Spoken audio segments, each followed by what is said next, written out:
14.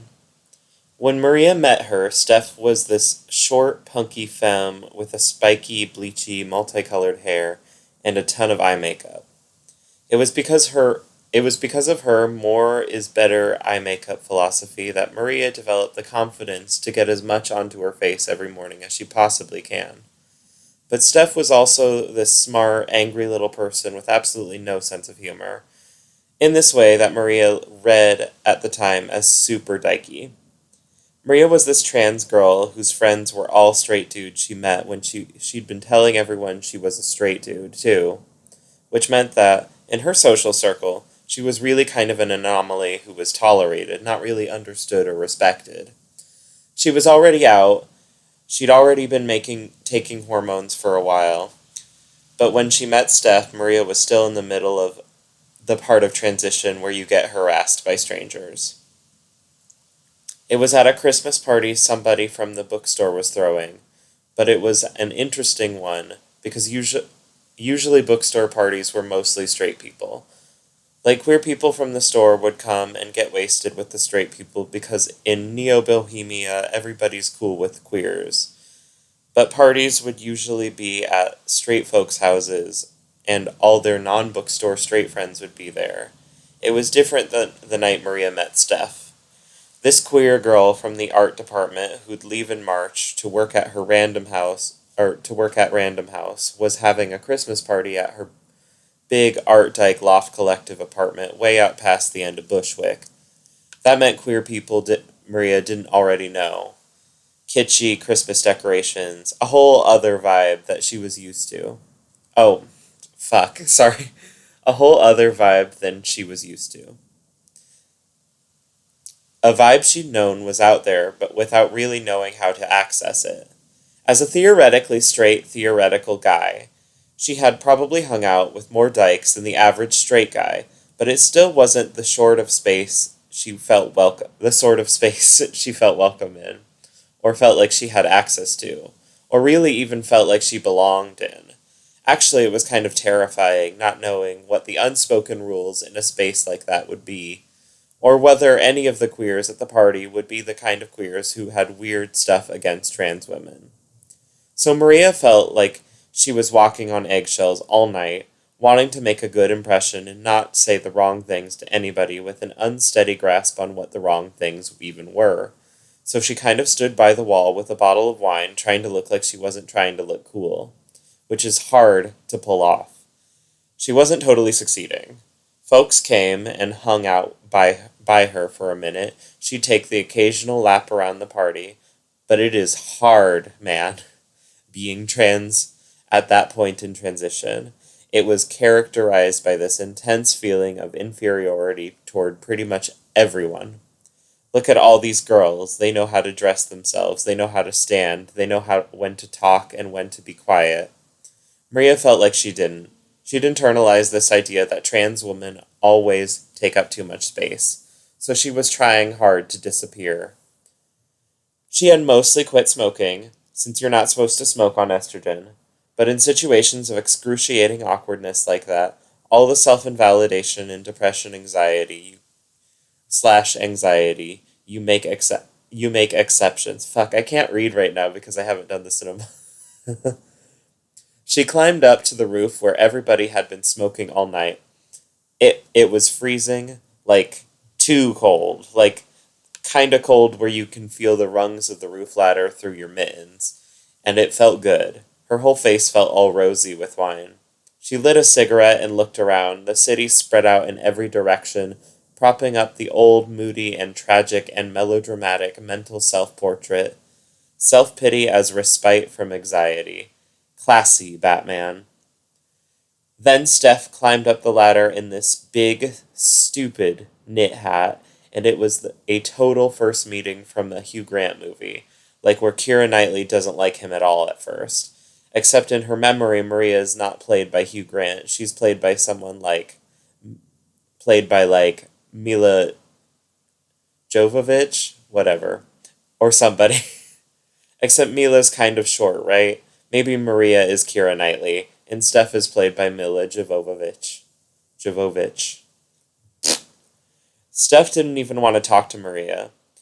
She was drunk and she didn't even have a lighter, but Maria didn't want to light Steph's cigarette for her because might, nah, she thought that might be like patriarchal somehow. Like, that's what a dude does, and women don't do that for each other. Who fucking knows? It made sense at the time Maria handed Steph the lighter, so Steph had to take off her mitten and the glove she was wearing under it to light her cigarette. To this day, Steph gives Maria shit about that.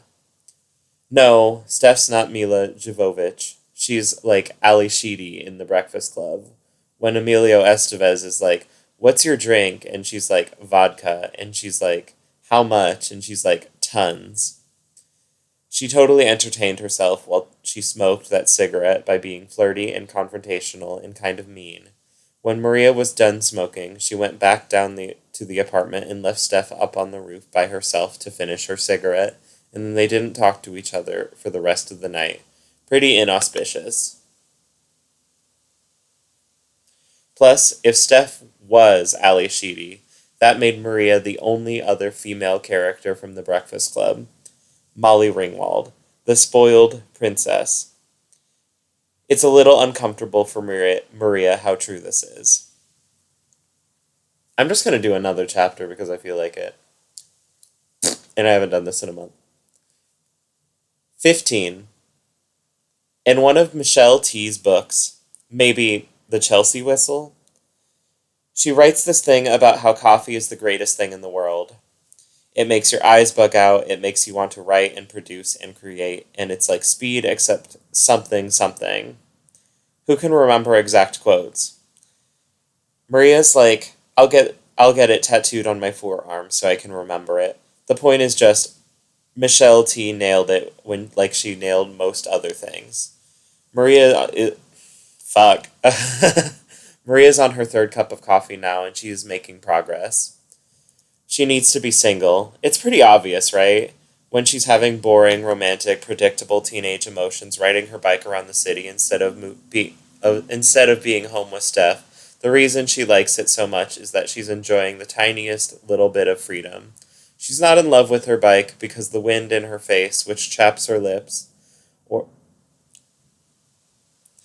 or because she can totally handle the difficulty of riding across the bridges in traffic wearing a long skirt. She's in love with her bike because when she's on her bike, she's not tied to anybody. Further, if she was dating somebody when she came out as trans, they broke. Wait. Further, she was dating someone when she came out as trans. They broke up, and then when she was dating someone else, then they'd been broken up for a week, and then she started hanging out with Steph. Fuck, I am especially bad at reading right now. Further, she was dating somebody when she came out as trans. They broke up, and then she was dating someone else. And then they'd been broken up for a week, and then she started hanging out with Steph. She's never been a single woman. She's only been a woman in the context of relationships. Those relationships have been acting as cushions, as safety nets, enabling her not to to figure out who she is, what she needs for her life. Anything. And it's not like Steph's ever been stoked about this relationship anymore. They still fuck, which is cool, but otherwise what do? They throw money that they don't have at brunches so they can feel coupley. They sleep in the same bed most nights. This is literally every bullet point Maria can think of to write in her journal. It's scary and sad and a huge relief. Suddenly she doesn't feel all coffee exultant. She feels kind of tired and sees clearly that, like, hey, stupid, you woke up at 5 a.m., you are going to be exhausted all day. The graphic designers are gone. She doesn't want to be at Kellogg's anymore. There's still an hour and a half until she has to be at work.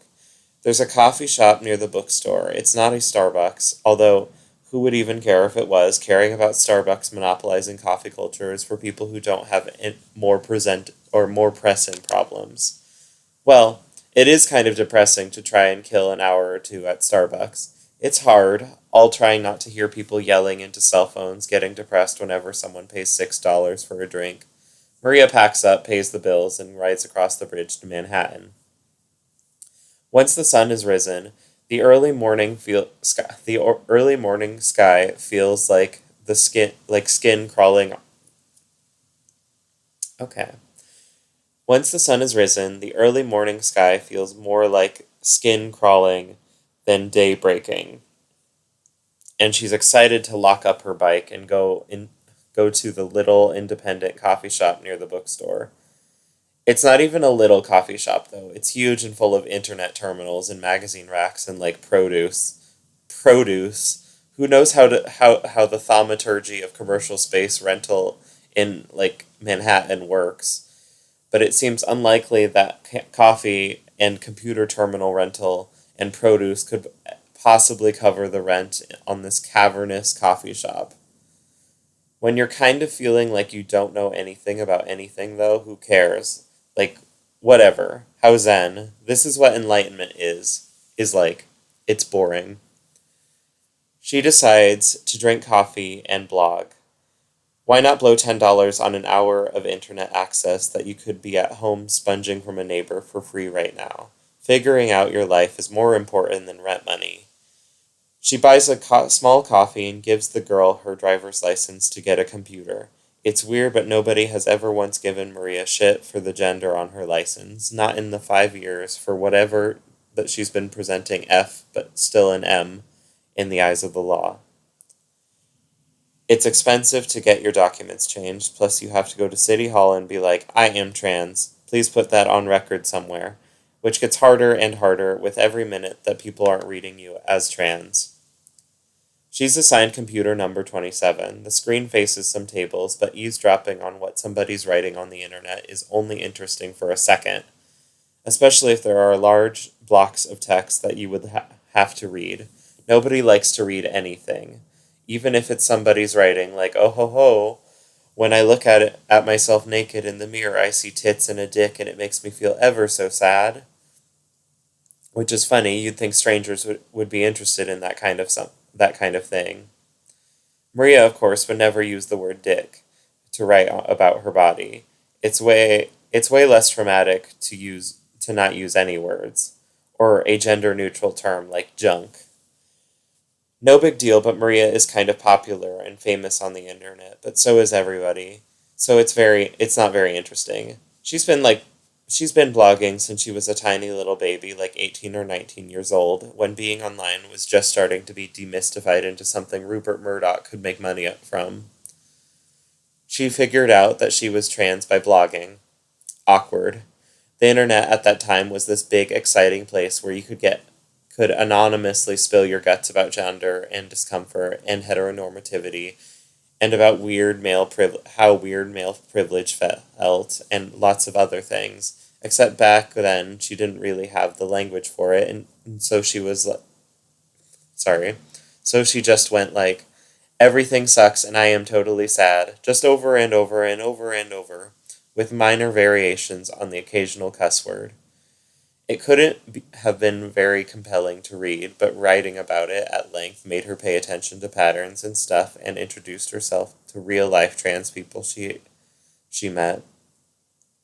Even if they weren't on the internet and didn't know what they looked like, she'd stay up all night night after night, gushing her feelings all over the internet until she figured out she was transitioned, and wound up having the same exact problems as every other messed up, emotionally shut off person in New York.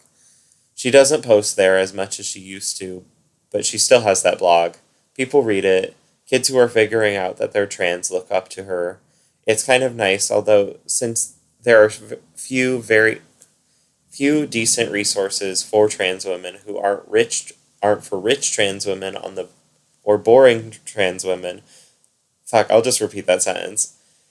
It's kind of nice, although since there are few decent resources for trans women that aren't for rich trans women or boring trans women, sometimes being the big sister is exhausting.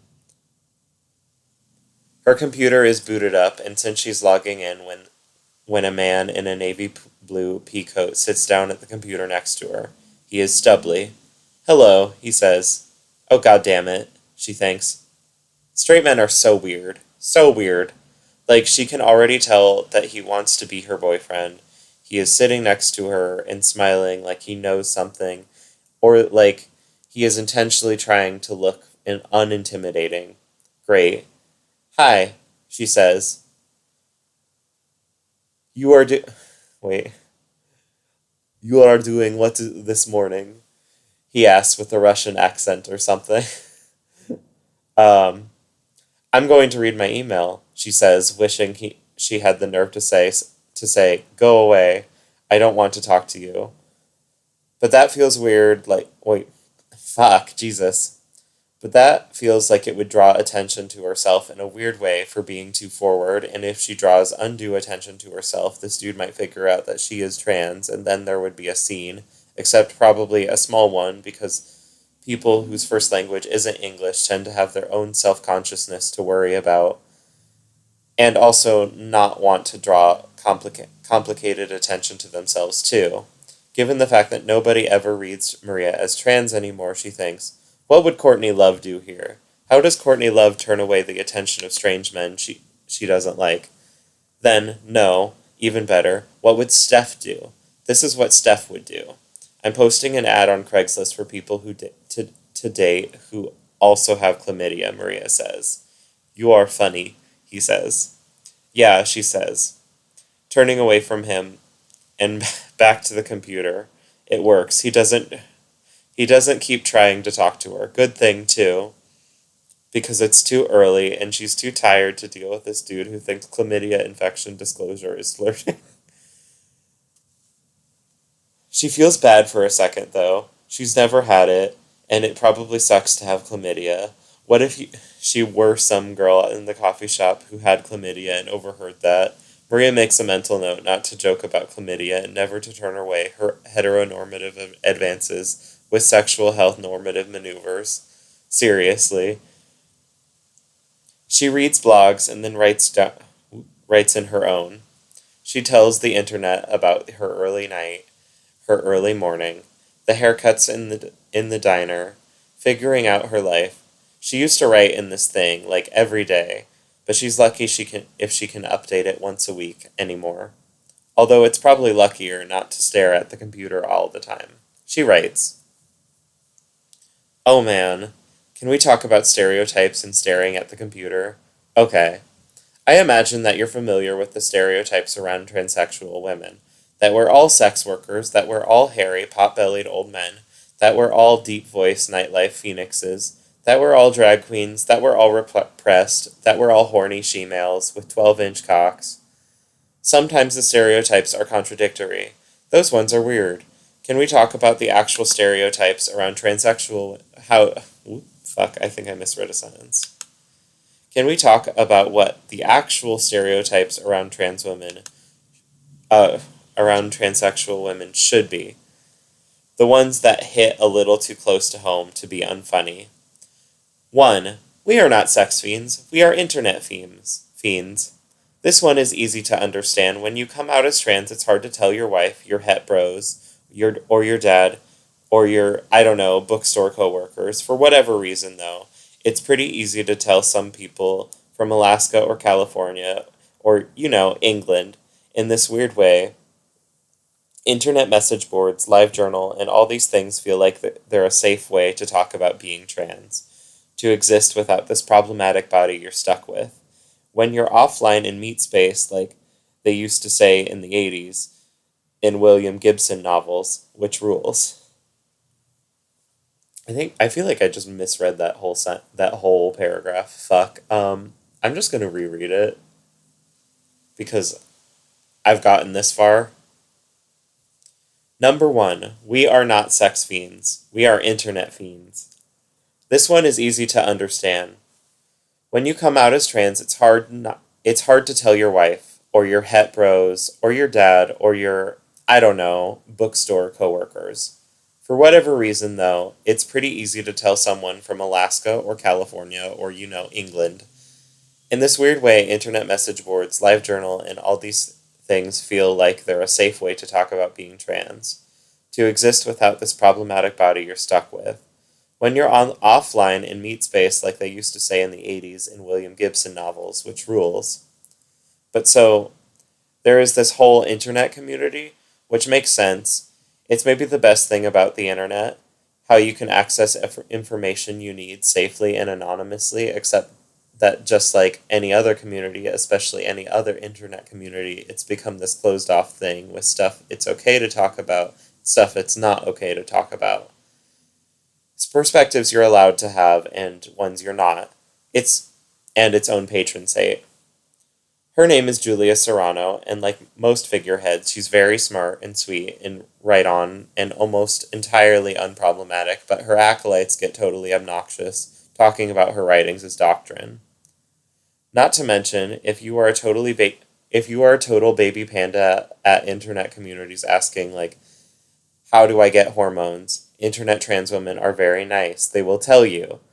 But then they will ask more complicated questions, like say, how do you resolve a genderqueer identity with a female identity when it seems like acknowledging the restraints of female identity and then bursting them doesn't make you no longer female, just empowered, and therefore is genderqueer a privileged identity that's mostly available to female assigned people with punk rock haircuts in college. Everybody gets all butthurt, and then you get in trouble. Anyway, whatever, stereotype in love with the internet. 2. There is a stereotype about that trans women get all this male privilege in their lives, and then they transition and take up too much space and are overly assertive and, stuff like that.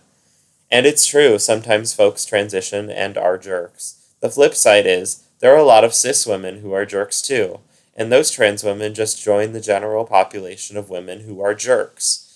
What's a lot more common, a million times more common, and what nobody ever seems to talk about, is this thing where trans women are given male privilege all their lives before transition, but don't seem to know what to do with it, so it kind of stunts them socially. Like, okay, do you know any straight male assigned men who kind of get it? Like they try to be feminist, but they acknowledge that it is a complicated, maybe impossible thing for a male man to be a feminist. So they're respectful of women, and they give space, stand back, whatever. And it would be totally great, except that it leads to them never doing anything. Like they just stand back and say there are some books that need to be shelved. The windows are all dirty. There are boxes that need to go outside. And some kids threw up somewhere. You will start, say, carrying the boxes outside, and then when it's done, you start mopping up the puke, and he is just standing there. So you're like, what the fuck? Are you going to move these books or clean a window?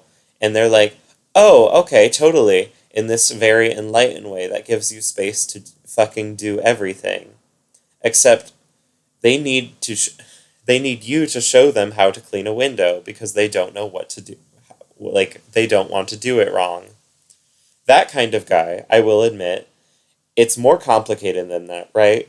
I shouldn't be mean. Straight dudes have it kind of rough if they don't want to shake out their male privilege all over the place. But really, you don't know how to make a bed? You don't know how to fucking cook the onions and garlic before you throw in all the other vegetables? Anyway, whatever, I have boys who are friends. I used to be one of those boys. This quiet dude just standing there trying to be helpful but really just pointlessly taking up space. Anyway, that is what happens when you try not to use your male privilege, but don't have any models for alternatives. You withdraw. Here is the stereotype I am trying to get to. Trans women try to shirk their male privilege before transitioning, disappear into themselves, and then can never really get back out to become assertive present feminist women. And this is why everybody thinks they're weird, which is a loaded statement, right? Totally unfair and fucked up, and that's why it's a stereotype I'm making up. But there is a grain of truth here. I don't think I've ever met a trans woman in the process of transitioning who was comfortable taking up, like, any goddamn space at all, you know? You have to actively look at the women around you, if you're lucky enough to be close to any women, to figure out that women take up a tons of space, however much they want, all the time. They just tend to do it differently than men. Although not always, I am definitely not going to pick apart the ways they're different. And there are men who take up space in ways that reads as female gender normative, and there are women who take up space in ways that read as male gender normative. Duh, whatever. All I'm trying to tell you is why it's fucked up that there is a stereotype of trans women being all manly. 3. When we are rejected from John Hopkins transgender program and not allowed bottom surgery, we all dig a well inside our filthy suburban houses, pierce our nipples, put sexual women in the well for weeks at a time, and then skin them. Actually, this one's true. We all have 80s tattoos and poofy little dogs. The trans community officially put out a fatwa on Thomas Harris when The Silence of the Lambs came out, because we'd been able to keep this little tendency under wraps until he told everybody not to appropriate cultures. 4. Maybe there is another one. I don't know. We are good at computers. We are all frustratingly shy. We are all murderers. I'll let you know if I think of any more. She's got to be at work in a couple minutes, so she checks her email one last time, gets her ID back, and then goes into the bookstore. She's going to be on time. Okay. I can't remember what chapter that was. I think that was chapter 15. Thank you for listening, everybody. I'm sorry it's been so long before I've been able to do this. This is embarrassing me a little that I have given you a basically unrehearsed reading. I'm hoping to do more now that seem to be not so mentally ill. Thank you.